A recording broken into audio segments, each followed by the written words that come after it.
L'alimentation. Bien sûr, c'est évident, il faut manger pour vivre. Mais l'alimentation, c'est aussi bien souvent un plaisir, un facteur socio-culturel. Mais aussi, c'est un enjeu majeur de santé publique. Pour ta santé, mange au moins 5 fruits et légumes par jour. Qui n'a jamais entendu cette recommandation? Ça fait bientôt 20 ans qu'elle est partout, et pourtant, seulement un quart des Français la respectent.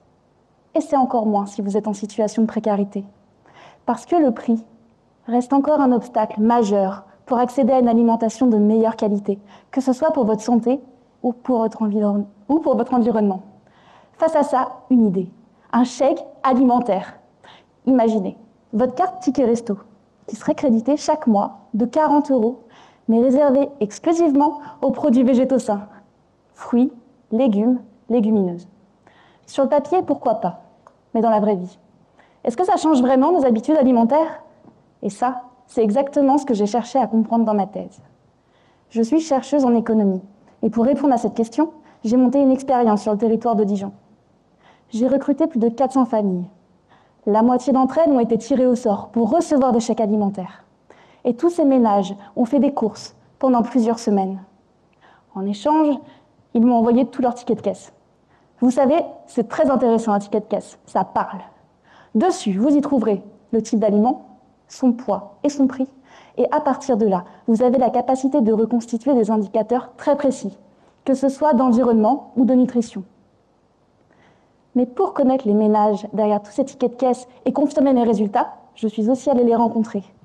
Avec des questions du type « Combien de fois avez-vous mangé des patates la semaine dernière ?» Autant vous dire que je suis devenue une experte du « je sais pas, 2 fois ?» Les discussions débordent systématiquement du cadre.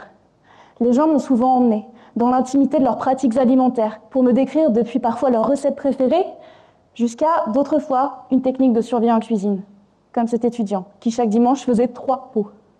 Protéines, féculents, légumes. Il mangeait ça toute la semaine. Je pourrais vous parler longtemps des enquêtés, mais comme je vous le disais, ma recherche se construit sur des indicateurs quantitatifs de consommation alimentaire. Alors, est-ce qu'un coup de pouce financier peut faire la différence? Avec 40 € de chèque alimentaire par personne et par mois, la consommation de produits végétaux sains augmente fortement. Jusqu'à 50% si vous mettez en place un contrôle automatique en caisse, capable de vérifier que les chèques sont bien utilisés pour les produits ciblés. On observe aussi une amélioration notable des indicateurs de nutrition. Alors, dans ce contexte, le chèque alimentaire semble être une piste prometteuse pour notre santé publique. Je vous remercie.